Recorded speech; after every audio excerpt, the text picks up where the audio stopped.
En esta noche vamos a estar hablando acerca de cuál es el propósito de Dios para nosotros como iglesia. Y es que nosotros necesitamos ayuda. Queremos ser una iglesia restauradora, ¿cierto? Queremos ser una iglesia que cumpla con los parámetros de iglesia. Una iglesia que sana, una iglesia que hace la diferencia.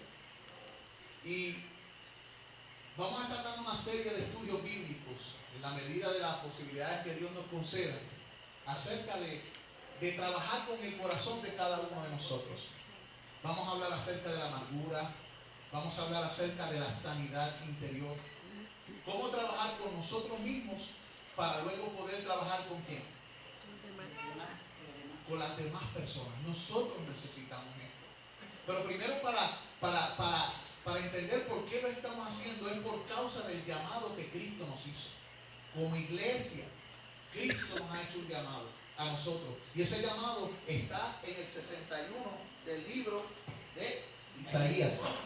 Cuando Jesucristo reconoció quién estaba en él y por qué estaba en él. Y para qué fue comisionado por Dios. Esa misma comisión de Jesucristo es la comisión nuestra. Donde dice, el Espíritu de Jehová, el Señor, está sobre mí, porque me ungió Jehová, me ha enviado a predicar buenas nuevas a los abatidos, a aventar a los quebrantados de corazón, a publicar libertad a los cautivos y a los presos apertura de cárcel. Significa que en nuestro camino nosotros nos vamos a encontrar con una serie de elementos que por lo general la Biblia lo describe como gente quebrantada, gente cautiva, gente que tienen opresiones muchas veces, y Dios nos ha enviado a los abatidos. Una persona abatida es una persona que ha sido derrumbada, que está en el piso y no sabe cómo levantarse. Y si alguien está abatido y no sabe cómo levantarse, ¿qué es la labor de nosotros?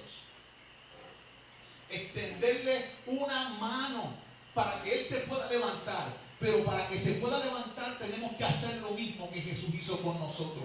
Cuando Jesucristo vio la condición de la humanidad, Él descendió. Él descendió al hombre, ¿verdad? Descendió a donde estábamos nosotros. Condescendió a tal nivel que se volvió uno de nosotros. Nos extendió la mano. Y luego que nos extiende la mano, a medida que se levanta, Él dice, a todos atraeré a mí mismo. ¿A quién? A todos. A todos los que creen. Pero la Escritura dice que Él se levanta. ¿Para qué? Para trabajar con los abatidos. Usted y yo tenemos que trabajar con los abatidos. Usted y yo vamos a tener que trabajar con muchas personas que están quebrantadas. Y algunas de estas personas no van a ser buena gente cuando se encuentren con usted. Y usted tiene que endurecer su rostro como un pedernal para no salir de atrás para adelante tal y como se lo merecen. No, porque usted va a tratar a estas personas como fue tratado por Dios. ¿Y cómo fuimos tratados por Dios cuando éramos sus enemigos? La Biblia dice que fuimos tratados con misericordia y con gracia. Y Dios nos miró con compasión. Oye, y éramos sus enemigos. No le queríamos. Y Él viene y nos mira con compasión y luego extiende su misericordia y finalmente extiende una gracia y finalmente entrega a su Hijo por nosotros. ¿Para qué? Para, dice la Escritura, vendar a los quebrantados de corazón, publicar libertad a los presos, a los cautivos y proclamar la buena voluntad de Dios. Ordenar que los afligidos de Sión se le dé gloria en lugar de ceniza, óleo de gozo en lugar de luto, manto de alegría en lugar de espíritu angustiado, y serán llamados árboles de justicia. O sea que comienza Cristo a venir a este mundo para sanar gente y convertirlas en unas personas distintas de lo que eran cuando Jesucristo llegó a él. Porque se convertirán, serán llamados árboles de justicia. Antes no era así. Serán plantíos de Jehová, pero no era así. Pero llegaron a hacer eso. Vamos a orar. Padre Santo, en esta preciosa, Señor, noche, nos humillamos delante de ti y te pedimos, Padre Celestial, que tú operes en nuestra vida, que tú hables a nuestros corazones, que tú, Señor, operes en nuestros corazones. Te suplicamos en el nombre de Jesucristo que tú hagas una obra poderosa en nuestra vida. Gracias, Señor, por lo que tú vas a hacer. Suplicamos que nos hables en esta noche, en el nombre de Jesús. Amén. Amén. Y amén. Y lo primero que vamos a definir es esa palabra, el Roi. Yo no quería que la pusieran todavía, ¿verdad? Quítalo. ¿Verdad? El Roi. Ya algunos lo leyeron. Pero ¿qué significa el Roi? ¿Qué es el Roi? La Biblia habla del Roi. ¿Han escuchado eso en la Escritura? No, porque se apaga. El Roi. ¿Sí? ¿Qué es lo que vieron? Si vieron algo. El Dios que se ve ahí también. ¿El Dios que se ve? No, eso no es lo que significa el Roi. El Dios que me ve. En Génesis 16, 11 al 14, vaya conmigo a la Biblia, en Génesis 16, 11 al 14. Y ya mismo vamos a levantar eso y vamos a comenzar a pasar una serie de slides, porque vamos a hablar de ciertas cosas. Vamos a hablar de este Dios que nos ve y vamos a hablar acerca de él por una razón específica. Si nosotros llegamos a Dios heridos o estamos en la iglesia con heridas, por lo general esas heridas se vuelven en raíces de amargura y esas raíces de amargura afectan a muchos, ¿verdad que sí? Lo que nos rodea se ve afectado. Y es importante entonces que nosotros conozcamos al Roi, porque si el Roi es el Dios que ya mismo, ustedes van a saber la definición, Él es el que nos va a poder ayudar con esas raíces y a trabajar con nuestra sanidad interior. ¿Para qué? Para que nosotros podamos ser una iglesia que sana. ¿Y qué dice la Escritura en Génesis 16, versículos del 11 al 14? Génesis 16, versículos del 11 al 14. ¿Qué dice la Escritura? ¿Quién lo tiene? Génesis 16, versículos del 11 al 14. ¿Qué dice? Además le dijo el ángel de Jehová: he aquí que has concebido y darás a luz un hijo, y llamarás su nombre Ismael, porque Jehová ha oído tu aflicción. Y será hombre fiero, su mano será contra todos, y a mano de todos contra él, y delante de todos sus hermanos habitará. Entonces llamó el nombre de Jehová como ella hablaba: tú eres Dios que ve, porque dijo: no he visto también aquí al que me ve. Por lo cual llamó el pozo del viviente que me ve. Y aquí está entre Cades y Bered. Miren su Biblia. Hay unos puntitos allí donde dice el viviente que me ve. ¿Qué dice en su Biblia? Dice una palabra ahí, ¿verdad? En donde dice su Biblia, el viviente que me ve. Si ustedes ven en letras pequeñas en alguna esquina, en alguna de sus Biblias, ¿qué dice? El Roi. Dice el Roi. ¿Ven? ¿La tuya lo dice? La mía dice el Roi. ¿La tuya dice el Roi también? Ver Lahai Roi. Él significa Dios. Cada vez que ustedes vean en la Escritura, Dios es Él. Roi significa el que me ve. ¿Ven? En esa lengua. Así que ahora sí, Angélica, pon la definición. La Biblia enseña que nuestro Dios es el Roi. Y eso tiene unas implicaciones para nosotros. ¿Cuáles son las implicaciones de que Dios pueda vernos cualquiera que sea nuestra situación? Estas son las implicaciones. Que no existe ninguna circunstancia, escuche bien, no existe ninguna circunstancia de nuestra vida que escape del conocimiento y cuidado paternal de Dios. La Escritura enseña de este evento cuando esta mujer fue echada fuera del campamento. Y ella pensaba que su hijo y ella iban a morir, especialmente su hijo. Y ella estaba desesperada, pero Dios la estaba cuidando. Dios estaba velando por ella, aunque ella no lo entendía. Porque Dios tenía planes con Ismael, que significa Dios escucha. Significa que Dios siempre está cerca y su oído está presto para cuando clamamos a Él. Y ella vio a su hijo porque a la distancia lo dejó allí y comenzó a irse porque no lo quería ver morir. Y su clamor estaba con Dios. Y Dios, dice la Escritura, la vio. Y ella dice, tú eres el Dios que me ve.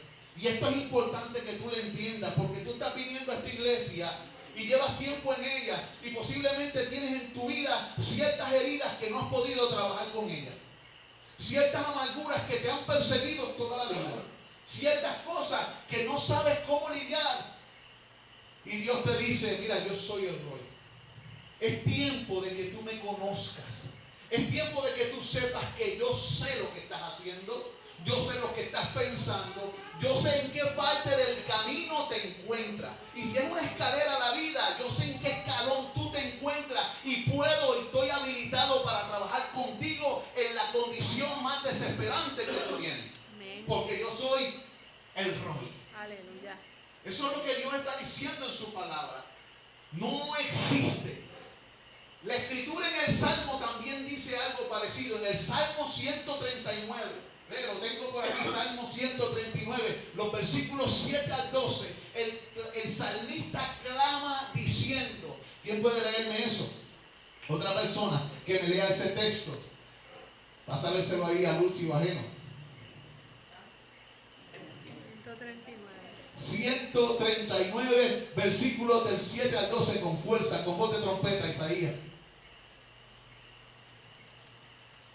No siempre tenemos un profeta leyendo las escrituras en medio de nosotros. ¿A dónde me iré de tu espíritu? ¿Y a dónde oiré de tu presencia? Si subieras a los cielos, allí estás tú. Y si en el Seol hiciere mi estrado, he aquí, allí tú estás. Si tomare las alas del alba y habitar en el extremo del mar, aún allí me guiará tu mano y me asirá tu diestra. Y si dijere, ciertamente las tinieblas me encubrirán, aún la noche resplandecerá alrededor de mí, aún las tinieblas no encubren de ti, y la noche resplandece como el día. Lo mismo te son las tinieblas que la luz. Aleluya. ¿Qué Dios está diciendo en ese texto? La misma realidad.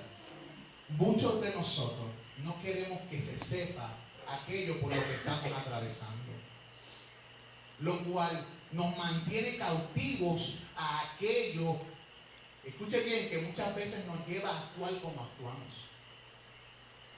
Quedamos cautivos por nuestro propio orgullo, porque no queremos que la gente sepa lo que en realidad hay en nuestro corazón.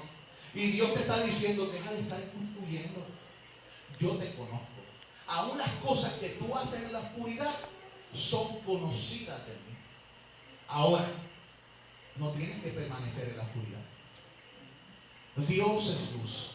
Y Él puede sacarnos de ese lugar. De ese lugar que la Biblia muchas veces describe como un pozo profundo, un abismo oscuro, donde las aguas llegan hasta ahogarnos. Yo no sé cuántos de ustedes en un momento dado en la vida se han sentido asfixiados, hasta por nuestras propias actitudes, por nuestras ansiedades, por nuestras preocupaciones, por nuestros temores. Nos pasa, y no tan solo nos pasa a nosotros. Vendrán gente a esta congregación que tienen el agua no hasta el cuello, sino por encima, y están ahogados y necesitan que alguien les tienda la mano para que no mueran de asfixia. Apenas en estos días nos escribió una persona diciendo que tenía ganas de quitarse la vida con un pote de pastillas. Y no es la primera vez que eso sucede. ¿Ven? No es la primera vez que suceden cosas de personas que están sufriendo y no saben, porque el dolor es profundo. Y muchas veces nosotros tocamos las cosas superficialmente, pero nos olvidamos que Él Roy ve. Angélica, la próxima. Por lo tanto, los temas que vamos a estar tocando en estas próximas semanas, si la gracia de Dios lo permite, tienen que ver con algo importantísimo que necesita todo ser humano, comenzando por la iglesia: la sanidad interior. Muchas veces, aún siendo cristianos, cargamos con culpas porque no hemos sabido cómo deshacernos de esa culpa.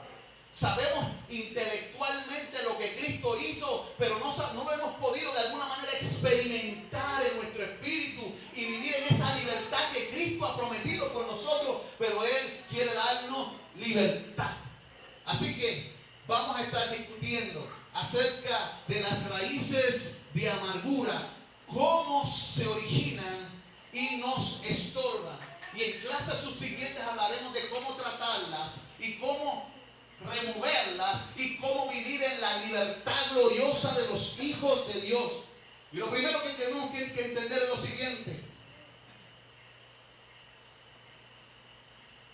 que la educación cristiana va más allá de las fronteras del conocimiento intelectual. Estoy hablando del conocimiento intelectual. ¿Por qué? Porque hay muchas formas de conocimiento. Hay conocimiento emocional, hay conocimiento intelectual. Escuche bien, hay conocimiento manual, hay diferentes clases de conocimiento y diferentes personas son expertas en algunas cosas y otros en otras. Y la enseñanza bíblica tiene como propósito trabajar en todo el hombre, en sus dimensiones espirituales, en sus dimensiones físicas, en sus dimensiones sociales, su relación con la gente y en sus dimensiones emocionales. Cuando Dios nos da la palabra, esa palabra va a afectarnos por completo a todo el hombre. Y ese es el propósito de esa enseñanza que vamos a estar tocando. Y la pregunta que nos tenemos que hacer es: ¿por qué? ¿Por qué es importante? ¿Qué dice ahí? Porque nuestra misión debe estar enfocada en ¿qué? En la transformación de vida. Cuando nosotros vemos Isaías, vemos que Jesucristo llega a las personas que se encuentran en cierta forma abatidas, destruidas, cautivas, pero se quedan así luego de que Él ha pasado por sus vidas. Es como el cántico que muchas veces hemos cantado: Jesús está pasando por aquí. Y cuando Él pasa, todo se transforma, se va la tristeza y llega la alegría. Jesucristo ha venido a nuestra vida a revolucionarnos. Amén. Escuche bien, Él ha venido a sus vidas a hacer cosas nuevas, a transformar, a cambiar. Por lo tanto, si nos molesta el cambio, tenemos que entender que el mismo encuentro con Jesucristo presupone que las cosas nunca más serán iguales. Dios no quiere que usted y yo permanezcamos iguales, así que necesitamos un estudio superficial. Porque el hombre es así, tan superficial y poco complicado. Si nosotros somos sinceros, los hombres son problemas. Los seres humanos están tan viciados y tan golpeados y tan oscurecidos en su mente por el pecado y tan abatidos que muchas veces no se entienden a sí mismos. Y el Señor ha venido a aclarar y a definir los conceptos de nuestra mente para luego transformar la vivencia de nuestra vida. Escuche bien, eso es una redundancia. Él ha venido a definir los conceptos de nuestra mente para luego transformar la manera en que vivimos. ¿Ve? ¿Qué medios Él va a usar? El estudio profundo y sistemático. A mí me gusta esa palabra. Se escucha rara, pero es verdad. De la palabra de Dios y del Espíritu Santo. Eso no fue lo que hablamos el domingo. Necesitamos como iglesia comenzar a reunirnos para experimentar esto. Ahora,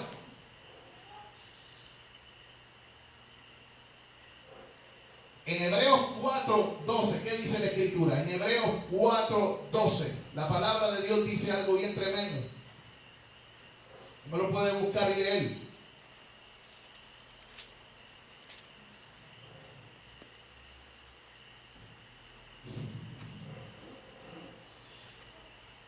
¿Quién lo tiene?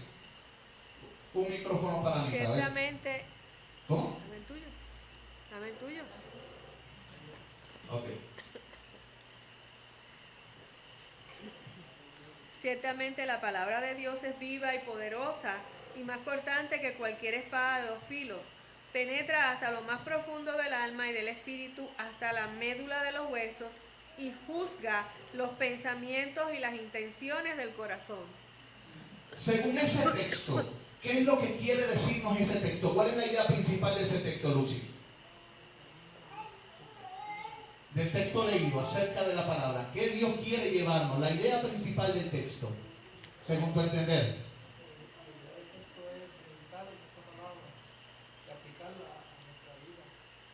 O sea, el medicamento, lo que Dios tiene, hay que aplicarlo a uno mismo. Si uno está enfermo o uno necesita una operación, la palabra es el bisturí que corta. Amén.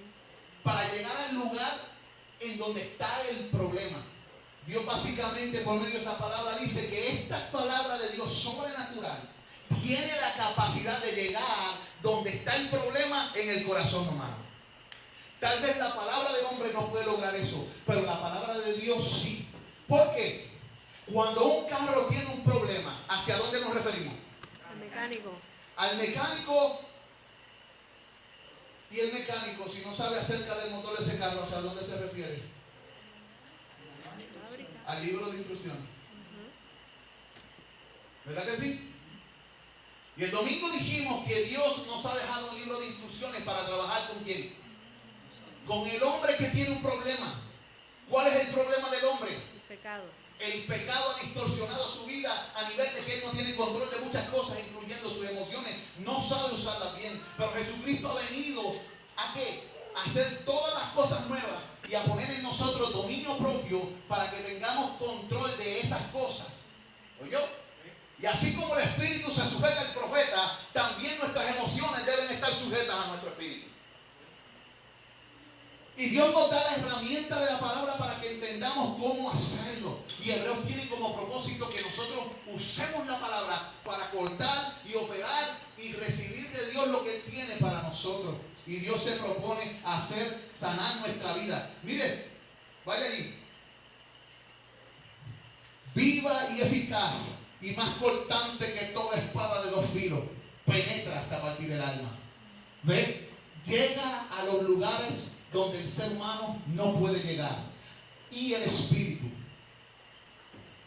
En un comentario que yo leí, dice que cuando se refiere a esta partición del alma y del espíritu, es como si Dios estuviese diciendo: la palabra de Dios es tan poderosa que puede hacer aquello que es imposible. Porque la realidad es que el hombre se pasa separando estas cosas y hace teología tricótoma, o sea, para separar estas cosas. Pero cuando tú buscas el significado, la palabra alma en la escritura tiene 5 significados. Y en la mayoría de las veces, la palabra alma significa esto. La mayoría de las veces en la Biblia, la palabra alma significa espíritu. Significa otras cosas, pero en el contexto común significan lo mismo. Y está diciendo Dios, la palabra es tan poderosa que puede bregar con cosas que no son lógicas para el hombre que dividir. Dios está diciéndonos eso. Puede trabajar en las coyunturas y en los tuétanos y discierne los pensamientos y las intenciones del corazón. Obviamente están haciendo una ilustración aquí física de un cuerpo, pero muchas veces la iglesia es tratada como un cuerpo por Pablo. Y dice que las coyunturas y ligamentos, ¿quiénes son? Los santos. O sea que Dios no tan solo puede trabajar con las coyunturas y ligamentos del ser humano, Él puede trabajar con las coyunturas y ligamentos de la iglesia. ¿Para qué? Para que trabajemos como es debido, para la gloria de Dios como cuerpo y como individuo. ¿Estamos entendiendo eso? Dios quiere que usted y yo lleguemos a ese punto donde, como una máquina bien aceitada, podamos trabajar en la unidad de la fe con un solo sentir en Cristo Jesús. Y una máquina que trabaja con eficiencia. ¿Ven? Porque la palabra de Dios es viva y eficaz. Miren, una otra vez ahí, Angélica, va a salir un recuadro en el medio. Mira lo que dice. Esto es lo que la palabra de Dios puede hacer, por tanto es pertinente en todo tiempo. ¿Qué estamos tratando de decir? No va a haber un momento en su existencia, en este mundo, en que no necesite que Dios lo toque con su palabra. Por lo tanto, no es sabio que como iglesia, cuando tengamos un problema, nos alejemos de las escrituras, de la oración y la meditación de ellas y del estudio congregacional.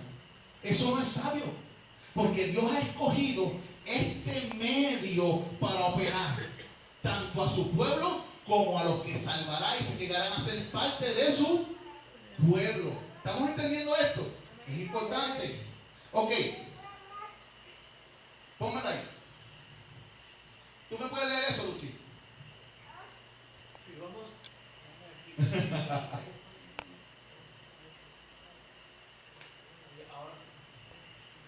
Vivimos tiempos difíciles y es necesario que la palabra de Dios cale en lo profundo del corazón de los hombres. ¿Es eso una verdad?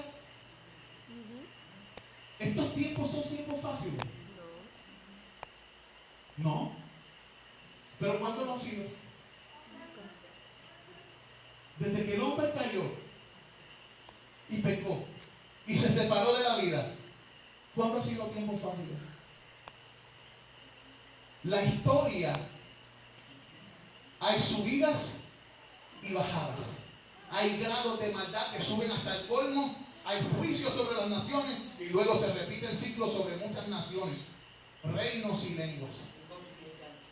Porque el hombre en su condición no ha cambiado. Y el único que puede transformar al hombre y sacarlo de la condición que se encuentra y hacerlo algo distinto, se llama Dios. Y él ha elegido hacerlo distinto por medio del Espíritu y la palabra. Por lo general, las personas que dicen que no dependen de las Escrituras y dependen, no, es que yo dependo de lo que el Espíritu me diga, y menosprecian la palabra, me están menospreciando al Hijo de Dios. Y por más espirituales que se crean, Dios no va a mirar con buenos ojos a esa persona. Porque una de las cosas por las que fue traída la palabra fue para lograr lo que ella logra: sanidad, salvación, restauración, resurrección, redención. Y todo lo que Dios quiere lograr lo usa usando su palabra por la aplicación del poder del Espíritu Santo. Y usted y yo no lo podemos separar. En el momento que separamos al Espíritu de la palabra, ¿qué estamos haciendo?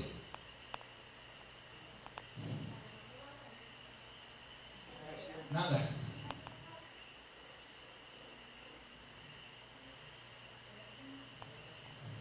¿Cómo se queda todo? Porque la palabra de Dios es espíritu. No lo dice la Escritura, la palabra de Dios es espíritu.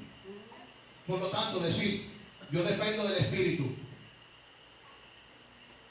y no de la palabra, es no tan solo una contradicción de términos, es un disparate teológico y una mentira satánica. ¿Ven? Siempre han actuado juntos. ¿Quiénes son los padres del creyente? ¿Quiénes son los padres del creyente? ¿Cómo Dios engendra el creyente a la vida? ¿Cómo lo hace? ¿Por medio de qué? Cuando estábamos muertos, Dios nos resucitó ¿por medio de qué? ¿De la palabra sola? De la palabra y del Espíritu. Cuando Jesucristo se manifestó en carne, ¿cómo pudo manifestarse en carne? El Espíritu y la palabra de la promesa. ¿Vieron eso?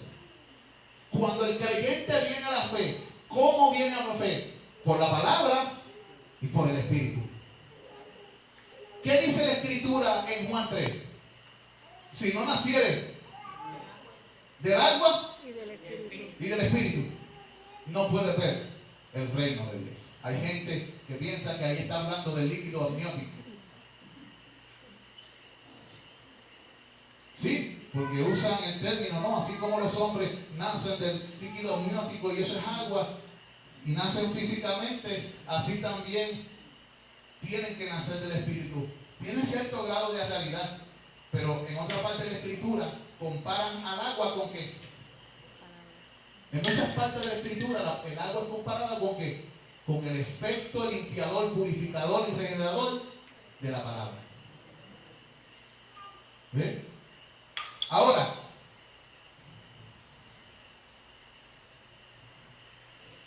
Angélica, tú me puedes leer ahí, Genoveva. ¿Qué dice ahí con fuerte? Díceme. La sanidad interior es...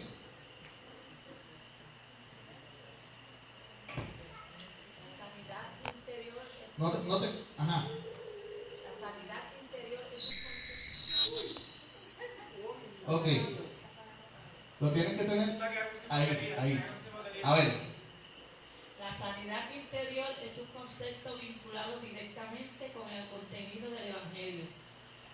Cuando un ser humano responsable, un ser humano responde, ¿qué dice? Cuando un ser humano responde afirmativamente a las buenas nuevas de salvación y decide consagrar su vida al Evangelio, está renovando su espiritualidad y sanando su vida interior. Así que lo que viene a traer sanidad al corazón es el Evangelio. Cuando los apóstoles venían a la vida de las personas, Dios no usaba el milagro, pero los usaba el milagro porque se producía fe en sus corazones. Y se producía fe en sus corazones por medio de la palabra que da vida. Y la palabra vida era el Evangelio. Él mismo dijo en una ocasión que el Evangelio vino a traer vida e inmortalidad. Y eso afecta a todo lo que nosotros somos como seres humanos. No se queda allí tampoco. Mire, Angélica, la próxima, ¿qué dice? El testimonio bíblico lo afirma de la siguiente manera. De modo que si alguno está en Cristo, 2 Corintios 5, 17, nueva criatura es, las cosas viejas pasaron, he aquí todas son hechas nuevas. Continúa, Angélica, dice ahí, esta transformación que ocurre al principio en la conversión es algo inmediato. Tú recibes una nueva naturaleza. ¿Qué queremos decir? Dios no está tratando de reformarte. ¿Ok? A Dios no le interesa reformarte. Es que no hay forma de reformar la naturaleza pecadora. ¿Yo? Usted puede llevar a una persona a un reformatorio y puede bregar con sus asuntos sociales, pero no ha resuelto el problema principal, que la persona está separada de Dios, muerta en delito y pecado y condenada. Así que Cristo viene a usted y comienza a trabajar desde la raíz del asunto.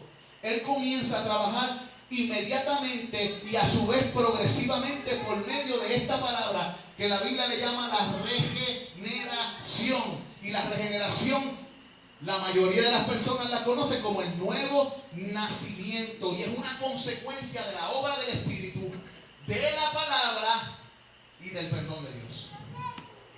No tan solo del perdón de Dios como se escribía ahí. Es una obra sobrenatural. ¿Qué quiero decir? Hay mucha gente que va a la iglesia y conocen ciertas doctrinas bíblicas y están convencidos de ellas, pero no necesariamente esto significa que tengan una nueva naturaleza. Lo único que significa es que si no han nacido de nuevo, el juicio sobre ellos será más pesado porque están viviendo de espaldas a Dios con conocimiento. Pero la naturaleza de ellos no le inclina a obedecer a Dios y a seguirlo y a apasionarse por Dios y por sus asuntos. Cuando recibimos una nueva naturaleza, recibimos nuevas inclinaciones, y también Dios trabaja con una condición, que Dios comienza a perdonar. Oye, y la falta de perdón y la culpa por el pecado es algo que pesa fuerte en la vida de los seres humanos. La mayoría de las personas que van a los psicólogos y a los psiquiatras no necesitan pastillas. Lo que necesitan es perdonar y ser perdonados, porque la falta de perdón los está consumiendo. Y esto que yo estoy diciéndote es de conocimiento público de todos los psicólogos. Lo que pasa es que más conveniente es que darte una pastilla y hacerme de pal de chavito. ¿De pal? ¿Ves? ¿De pal? ¿Ves? Es la realidad. Es la realidad. Ahora, hay nuevos psicólogos cristianos que están usando lo que se llama la teoterapia. ¿Saben lo que es la teoterapia? Cuando la persona viene allí, la ponen a leer los salmos. Aunque la persona no sea cristiana, y de alguna manera, según ellos, porque nosotros sabemos que es lo que comienzan ellos a recibir consuelo. ¿Por qué será? Comienzan a sentir, se despierta en ellos una necesidad y un hambre de las cosas divinas. ¿Por qué será? ¿Porque somos tan elocuentes o porque la palabra de Dios tiene poder para hacer lo que el hombre no puede hacer? ¿Ah? Esta condición de nuevo nacimiento es necesaria porque la condición del hombre, y la Biblia enseña en Efesios capítulo 2 versículo 1 que el hombre no está enfermo. La gente dice, no, es que él está enfermo, bendito. Él está en drogas porque está enfermo. O él está porque está enfermo. No, amado hermano. La enfermedad del hombre no es otra cosa que pecado. Escuche lo siguiente. Ahora vamos a definir. Toda la raza humana está recibiendo los embates de haberse separado de Dios. O sea que toda cosa mala que está sucediendo en este mundo tiene que ver con el pecado del hombre. Ahora, hay cosas que pasamos en nuestro cuerpo que no tienen que ver con nuestros pecados personalmente, pero sí tienen que ver con los pecados de los hombres que nos rodean y del pecado de Adán al principio. Y la mayoría de las cosas que nos pasan también tienen que ver con ¿qué? Con la rebeldía natural en el corazón humano, porque el ser humano nace muerto. Huye de las cosas de Dios, no le causan placer.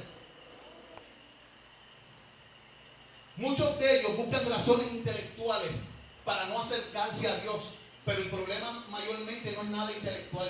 El problema es emocional, porque el hombre no quiere que nadie lo rija, no quiere que nadie lo gobierne, no quiere que nadie le diga lo que tiene que hacer. El hombre quiere gobernar, quiere regir su propia vida, quiere hacerlo a su manera y quiere salir libre sin consecuencia. Quiere salir libre sin consecuencia luego de haber hecho lo que le da la regalada gana.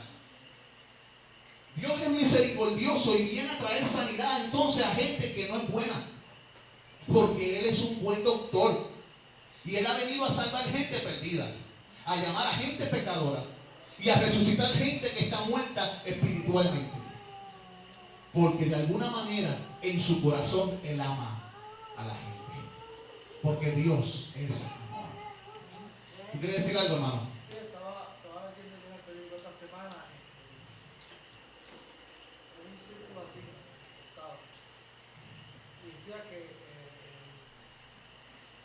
me presento nada más para que vea lo que Sí. se puede interpretar. Decía que el hombre que rechaza al hombre rechaza a Dios. Pero mira cómo lo dice, como que está invertido la cuestión, porque el problema del hombre no es el hombre en sí, es Dios primero, porque esa es la palabra que está en guerra con Dios, está en guerra con Dios. Pero él dice que el que no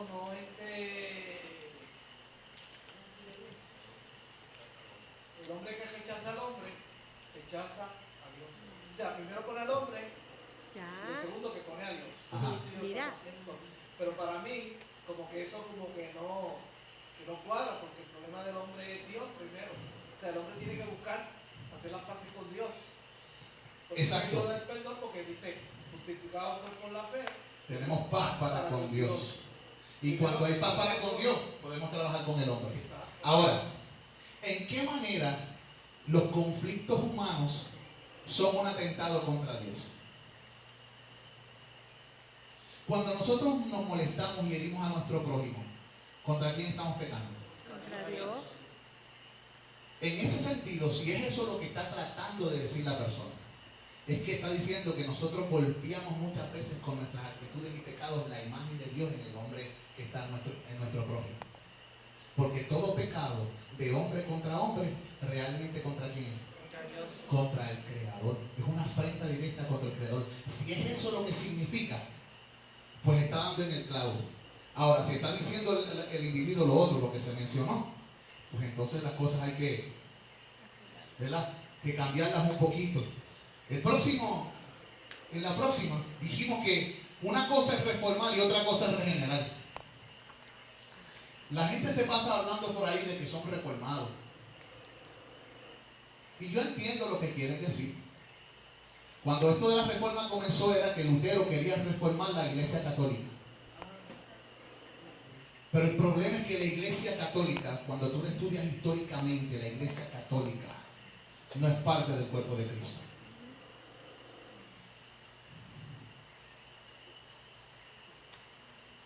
La Iglesia Católica se institucionalizó, ¿verdad? Eso mismo. Y se corrompió y la gente comenzó a añadirse a ella por las razones equivocadas, por dinero. De hecho, hasta Constantino cogió y ofreció dinero y oro a los que se volvían de su religión a la iglesia. O sea, la gente entonces ya iba a la iglesia por otras razones. Y a través de los siglos, la iglesia se corrompió a ese nivel. Y aunque entre ellos había cristianos, no era la iglesia cristiana. La iglesia cristiana es la que ha sido perseguida desde siempre, desde el principio. Que todavía sigue siendo perseguida. Que son un montón de personas en diferentes partes del mundo que han dado su vida por la fe y que se reúnen en distintas iglesias y tienen a Jesucristo como centro. Cuando Jesucristo vino a la tierra, tenía como propósito no reformar al hombre, porque la reformación tiene como consecuencia, ¿es la consecuencia de qué? Según esta tabla, del esfuerzo humano. Pero la regeneración es una obra ¿de quién? De Dios. Siempre desde el principio el hombre ha querido vestirse a sí mismo. No, yo me voy a poner unas túnicas y me voy a cubrir mis propias vergüenzas. Y el hombre vino y se vistió con unas hojitas de higuera. ¿Verdad que sí? Pero Dios no le interesaba las hojas de higuera ni las capacidades y conceptos humanos. Por lo tanto, Él no vino a hacerte un reformado. Él vino a hacerte un regenerado. Amén. Escucha bien, no un degenerado un poquito mejor. Yo entiendo lo que significa la reforma y estoy de acuerdo con muchas cosas, que hay cosas que hay que estar cambiando en cuanto a las enseñanzas que se hicieron. Pero si vamos a ser bíblicos, lo que le tenemos que dar énfasis no es a la reforma, es a la regeneración que Dios vino a hacer. Dios vino a hacer personas nuevas. Amén. Una iglesia santa y gloriosa. La reforma, eso es lo que trata de hacer. Volver al origen. Y yo me imagino que ese era el concepto de los reformadores. Aunque era el concepto, es un concepto errado. Nunca es reformación, es regeneración. Lo que Dios ha venido a hacer. Y esto es a nivel divino. Fíjense que la regeneración es a nivel divino, mientras que la reformación es a nivel humano. El cambio exterior es la obra de Dios porque ha trabajado ¿dónde? En el interior. Pero la reformación, el cambio exterior, ¿qué hace? ¿Dice algo? ¿No? ¿Qué hace? Afecta la conducta sin cambiar el carácter. Cuando tú reformas a alguien, tú le afectas y la persona puede aprender a comportarse bien, pero no significa que haya dejado de ser lo que es una serpiente o un lobo. Oye, tú puedes amaestrar un cerdo, ¿sabes? Pero no puedes hacer que deje de ser ¿qué? Cerdo. Un cerdo. Ahora, cuando Dios le mete las manos al cerdo, hace con el cerdo lo que Cristo hizo con el agua. Cambió el agua en vino y el cerdo en oveja. Solo Dios puede hacer esa especie de alquimia, por así decirlo. Solo Dios puede cambiar realmente la naturaleza divina.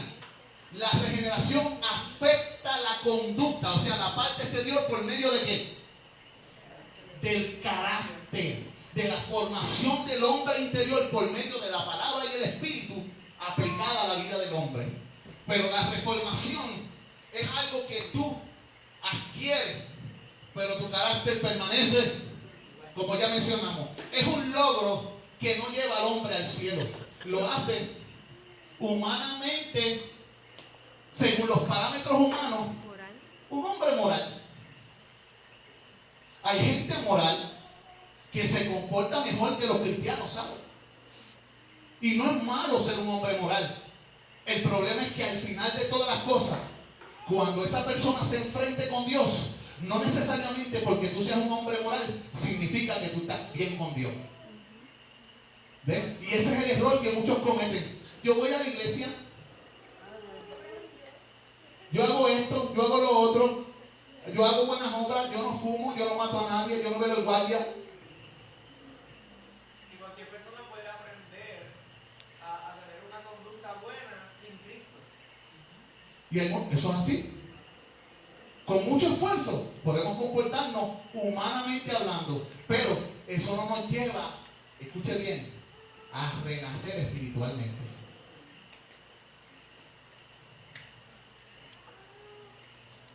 Voy a hacer un breve comentario, y es que en una predicación de este predicador llamado Itiel Arroyo, él habla en que no hay mucha diferencia entre una persona dormida o muerta.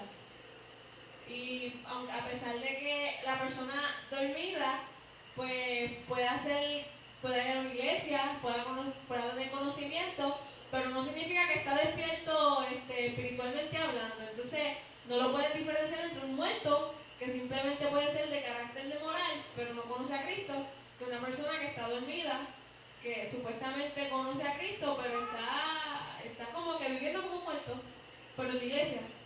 Inerte, allí, quieto. Exacto. Y tiene Arroyo. Miren, la reformación es un logro en el actual estilo de vida. Y la gente, y mucha gente moral, se gloria de eso. Porque yo soy un hombre bueno. Yo no soy como los otros. La Escritura habla de una persona así. Gracias a Dios. Porque yo no soy como ese publicano que está ahí. Ese es un ladrón. Yo Dios, yo sí que soy bueno. Ayuno 2 veces por semana. Doy un diezmo de todo lo que hago. Oye, yo soy mejor que la tin después de las papitas saladas. Hay gente así. Yo he conocido personas que me han dicho que si el mundo fuese como ellos, este mundo sería un mundo mejor. Y luego inmediatamente blasfeman el nombre de Dios, le hablan malo al prójimo y pelan a todos sus familiares. Porque la moral del mundo es variable, pero el carácter divino es un absoluto. La moral del hombre tiene un problema, y es que el hombre se compara con otros hombres. Pero cuando hablamos de carácter, Dios se propone hacer en nosotros el carácter de Cristo y solo de Cristo.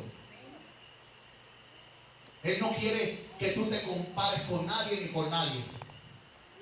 ¿Ven?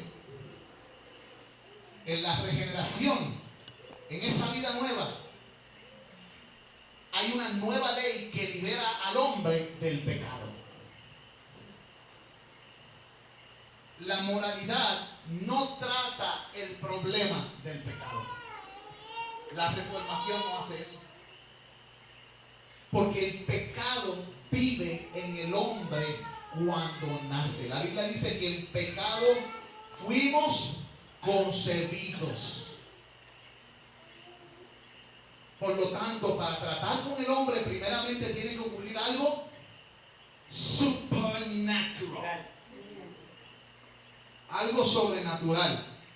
Vamos a ver qué ocurre en el arrepentimiento. Dice aquí, un de los próximos dice, vamos a ver cómo ocurre el arrepentimiento para que la regeneración se lleve a cabo. Estas dos cosas, escuche bien, son simultáneas. Lo que pasa es que para efectos de enseñanza muchas veces se dividen en sus ¿qué? En sus partes. Púndelo.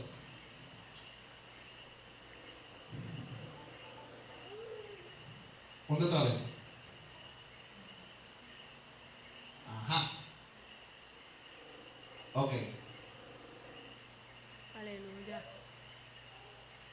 Muy bien. Fíjense que aquí se mencionaron varias cosas. Cristo salva, Cristo restaura, Cristo hace todo nuevo. El hombre tiene una condición, pero cuando viene Dios y nos regenera, la Biblia dice que inmediatamente en esa regeneración nosotros recibimos un sello de propiedad. O sea, que decir que el Espíritu Santo vino sobre mí o fui bautizado. Cuando esto ocurre en la Biblia, esas personas, muchas de ellos al mismo tiempo que creyeron, recibieron manifestaciones de dones del Espíritu. Pero no siempre cuando uno recibe el sello del Espíritu manifiesta un don de poder. Escuche bien, tú pudiste ser sellado con el Espíritu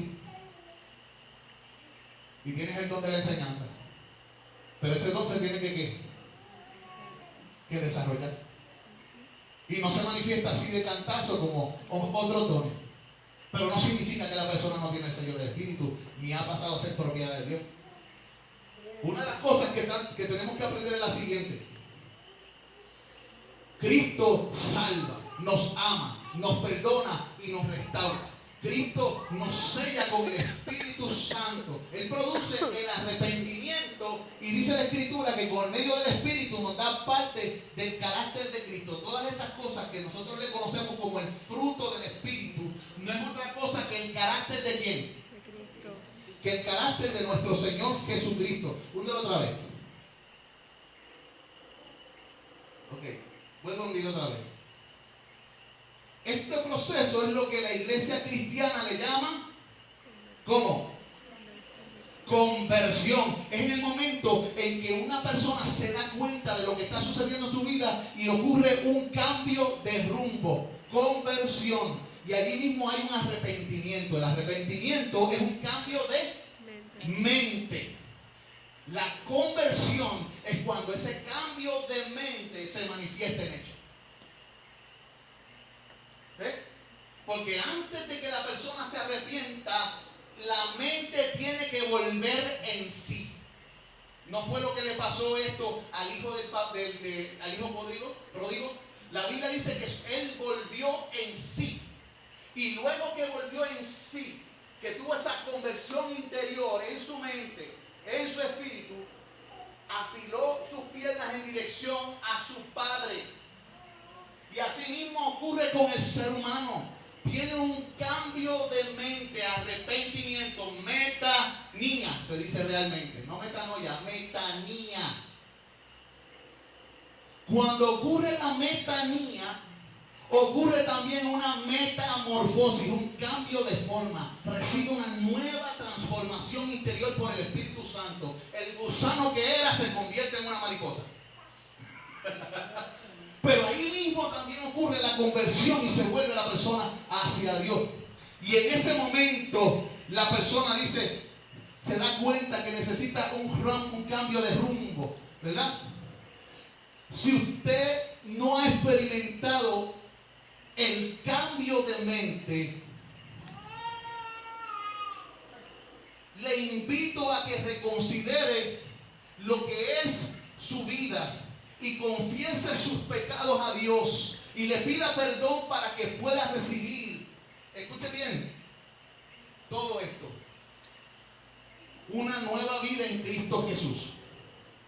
Ahora, se escucha raro porque hemos enseñado y lo seguimos creyendo que el arrepentimiento es la manifestación del nuevo nacimiento. Lo hemos dicho en otras veces.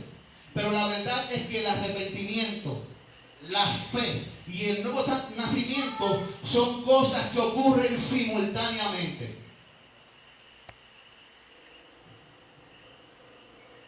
Como cuando usted está ciego, recibe el don de la vista, abre los ojos y al mismo tiempo que abrió los ojos, pudo ver. Se arrepintió, hubo una conversión, pero la luz entró. Y al mismo tiempo que entra la luz, usted se da cuenta que todo ocurre ahí. Es una obra sobrenatural. Sigue, continúa.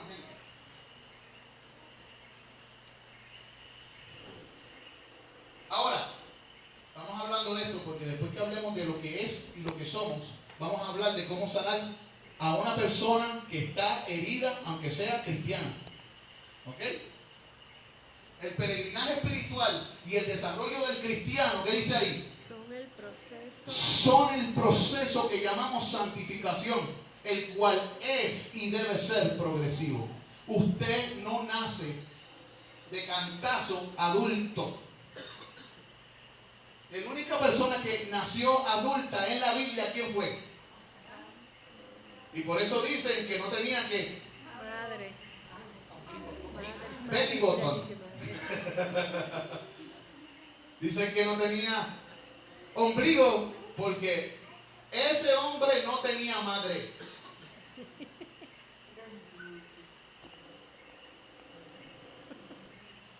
Y si vamos a ponerle madre al hombre, sería la tierra. Porque Dios tomó al hombre de la tierra, del polvo de la tierra. ¿Verdad que sí? ¿Ah? Eva sí tenía, y fue diferente, de una costilla.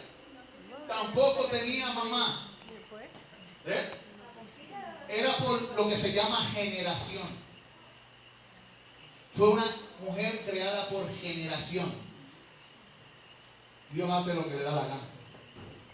Se parece a lo que ocurre con muchos animalitos en el reino animal que se reproducen entre ellos y se multiplican.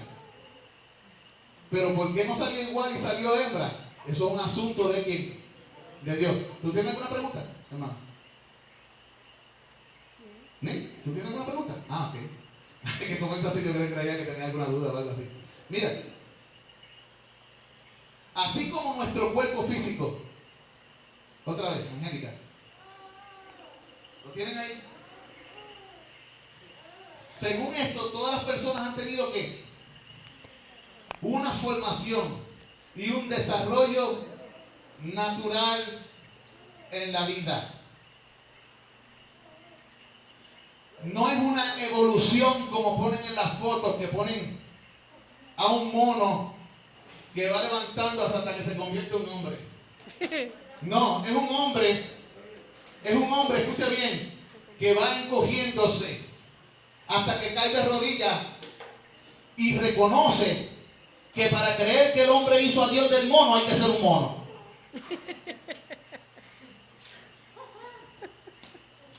Sí, hay que estar mal de la cabeza para creer que el ser humano salió del mono. ¿Sabe usted que genéticamente nosotros tenemos más cosas en común con un guineo que con un mono? Estoy hablándole de ciencia. Nosotros tenemos más cosas parecidas a un guineo que un mono. ¿Significa eso que nosotros descendemos del guineo? De la tierra igual que el guineo. Es cierto. ¿Por qué Dios hizo que el guineo tuviese tantas cosas parecidas con el ser humano? Y con muchos otros ¿qué? Animales. Porque el ser humano no es un animal.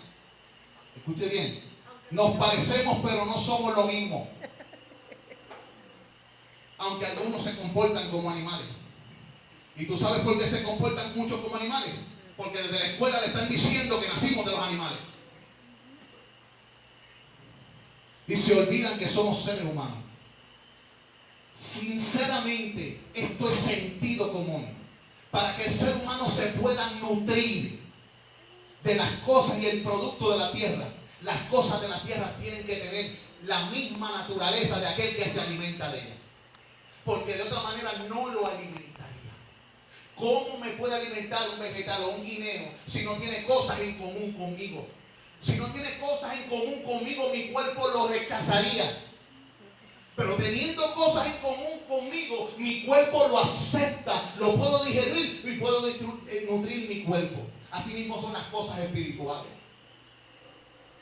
El que es espiritual tiene que ir a las cosas del espíritu, la palabra.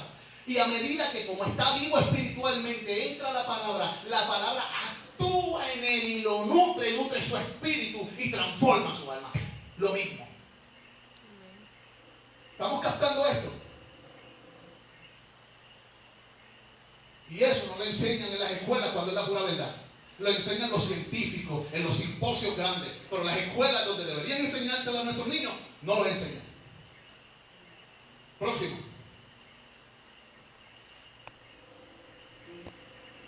Así como nuestro cuerpo físico se ve impactado por la enfermedad, la vida interior, emocional, psicológica y espiritual también es impactado por la experiencia de la vida. Por lo tanto, somos susceptibles a enfermedades emocionales, psicológicas y espirituales.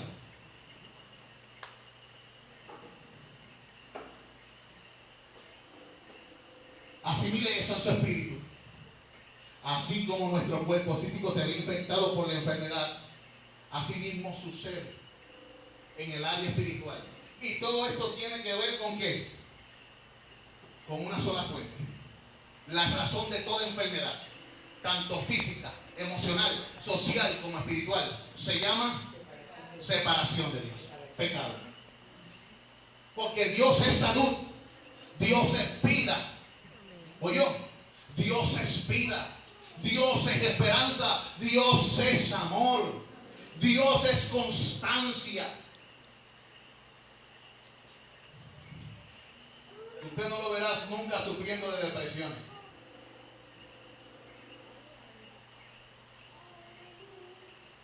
Y cuando Jesucristo pasó por una, fue porque asumió qué naturaleza.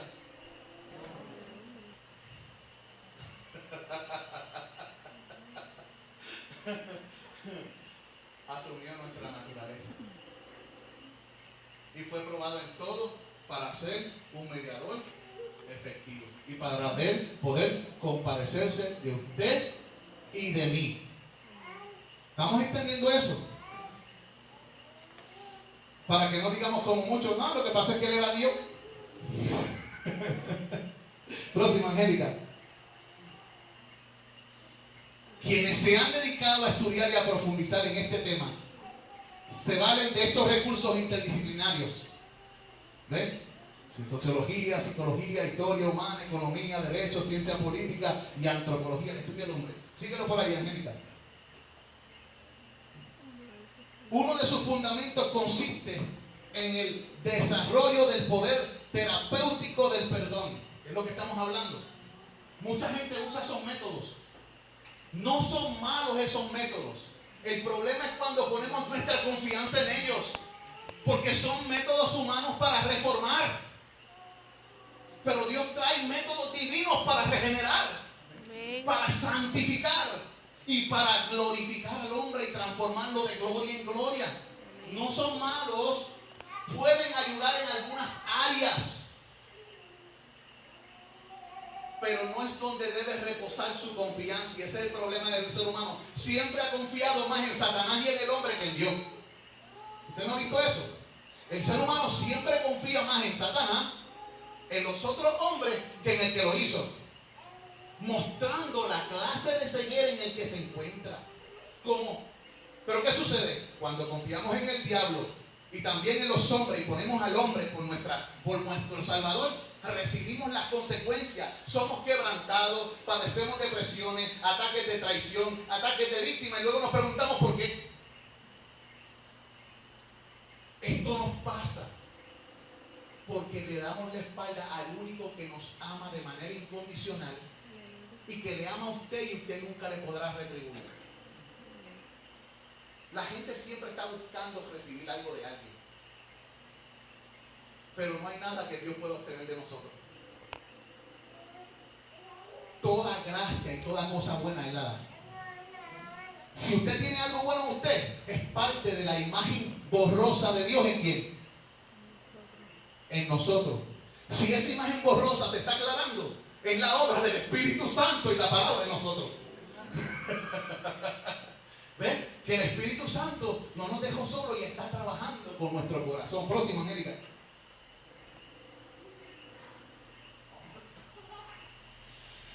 Hay una pregunta que hice en la anterior. Dale hacia atrás. ¿Usted puede recordar eventos difíciles sin que haya resentimiento?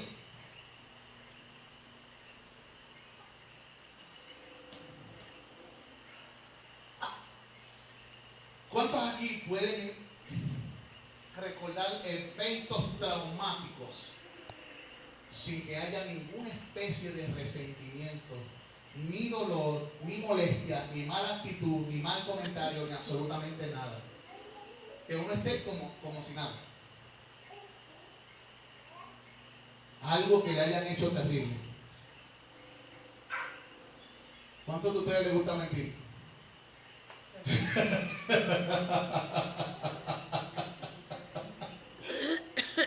América.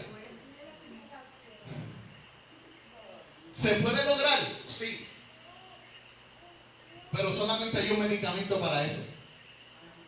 Y tiene que ser cierto. Porque si usted se miente a sí mismo, usted puede decir que perdona, pero cada vez que ve a cierta persona y se recuerda de cierto evento, vienen a ustedes los mismos sentimientos, las mismas reacciones y usted se pone de mal humor. ¿Y qué significa? Que no ha habido perdón real. Que ese perdón es puchiplum más nomás. Eso eres tú, puchiplum más nomás. Si no perdonamos, seguiremos cometiendo errores. Y eso crea otras nuevas situaciones. Pero el perdón, mira esta oveja le está dando una flor a ¿quién? Al lobo. ¿Qué Dios te manda de nosotros? Amemos a nuestros enemigos.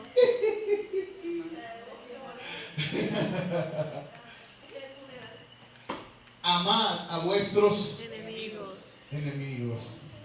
Sí, el perdón demanda que usted tenga que en un momento dado perdonar a sus enemigos para que usted sea libre, restaurado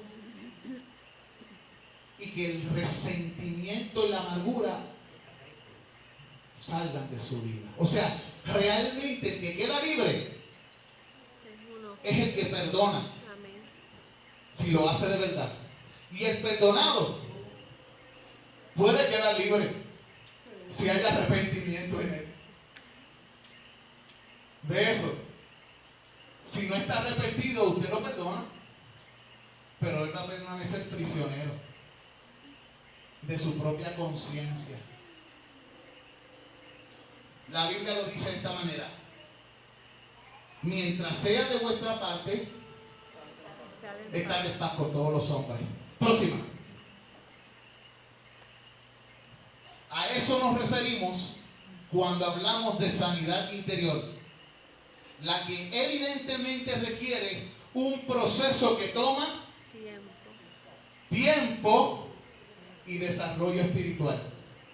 Hay cosas que en un momento dado a usted se le hace difícil perdonar, pero a medida que usted se acerca a Cristo y crece espiritualmente, el Espíritu lo lleva al punto donde ustedes pueden perdonar a esa persona. Pero tiene que obedecer primero. Tiene que hacerlo sin sentirlo y después pone Dios el sentimiento. Porque el perdón es una decisión de la voluntad. Hay gente que dice que yo no puedo ser hipócrita. Nunca le llame hipocresía. Escucha bien, nunca le llame hipocresía a negarse a sí mismo por amor de Cristo. Aleluya. Porque eso se llama negarse a uno mismo por amor de quién. El que quiera venir en pos de mí, niéguese a sí mismo, tome su cruz y sígame. Por lo tanto, actuar en contra de los sentimientos por causa de Cristo nunca será hipocresía, será obediencia. Amén. Someter los pensamientos al señorío. Señor, es que yo tengo esto, pero porque tú lo mandas en tu nombre, Jacatán.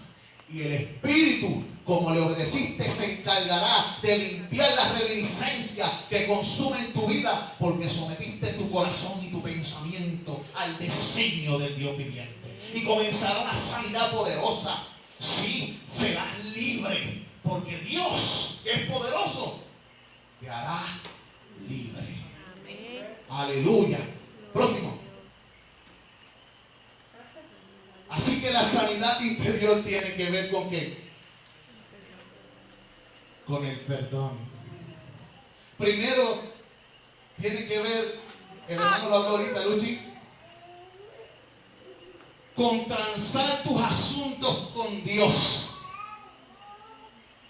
Y a medida que tú transas tus asuntos con Dios, puedes llegar a estar en una buena relación con los hombres. Porque Dios te enseña a amar a aquellos que fueron creados a su imagen. Y llegas a amarlos porque son imagen de Dios. Nada tiene que ver con que se lo merezcan. Como nada tiene que ver el que Dios nos ha llamado con que nos lo merezcamos. ¿O es que nosotros estamos en Cristo porque no nos merecíamos? No, la Biblia dice que cuando éramos pecadores, Él, en su gran amor y por su misericordia, nos salvó. Por gracia soy salvo. Alabado sea el Señor. Alábalo que Él vive. Amados hermanos, he aquí, dice el Señor, yo les traeré sanidad y medicina y los curaré. ¿Quién se compromete a hacer eso a medida que nos sometemos a su palabra? Él traerá sanidad. Jeremías 33:6. Él traerá medicina. Oye, pero la medicina a veces no nos gusta. ¿Cómo sabe? Y los curaré. Aleluya. Y les revelaré abundancia de paz y de verdad. Porque cuando hay verdadero perdón y verdadera sanidad, esto está ahí, en el centro. La paz de Dios y la verdad de Jesucristo. Jesús lo dijo, yo les dejo mi paz. Qué tremendo, ¿eh? Alabado sea el Señor Jesucristo. Mire, amado hermano. Hunde el botón una vez más. Ve lo que dice abajo. Esta es la acción de Dios para el hombre. Perdonar y sanar. Quiero terminar por lo menos hoy. No la clase, no ha terminado. Apenas estamos comenzando. Es más, no hemos hallado ni los bordes de la clase. Pero acuérdense en el versículo que nos quedamos. Y la importancia de ese versículo.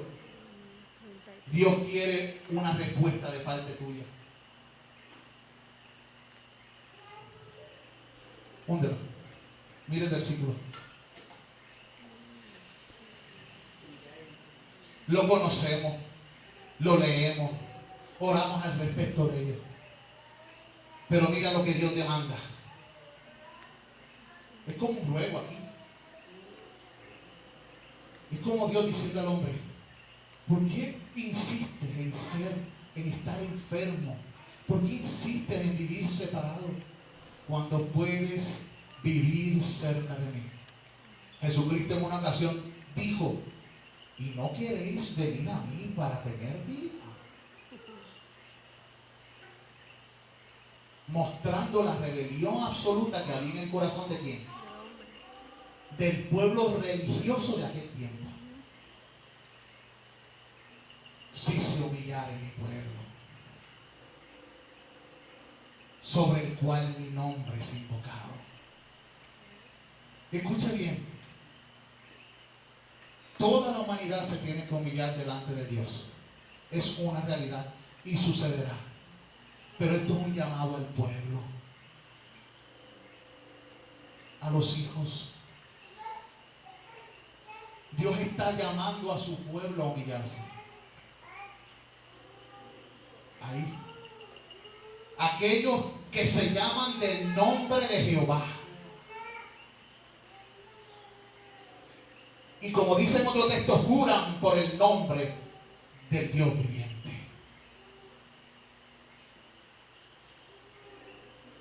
Y oraren. Dios te está llamando para que hables con Él. Y buscaren mi rostro. ¿Qué pasa? Que no sales al encuentro conmigo. y se convirtieron. El pueblo dormido. Ahí está hablando del pueblo que duerme. Levántate, tú que duermes, y te alumbrará que Cristo. Conviértanse de sus malos caminos. Entonces yo iré. Yo iré desde los cielos. Perdonaré sus pecados. Sí, los perdonaré. Me gusta porque todo es una certeza. No hay incertidumbre en ello. Perdonaré. Yo les sanaré. Sanaré su tierra. Padre Santo, hemos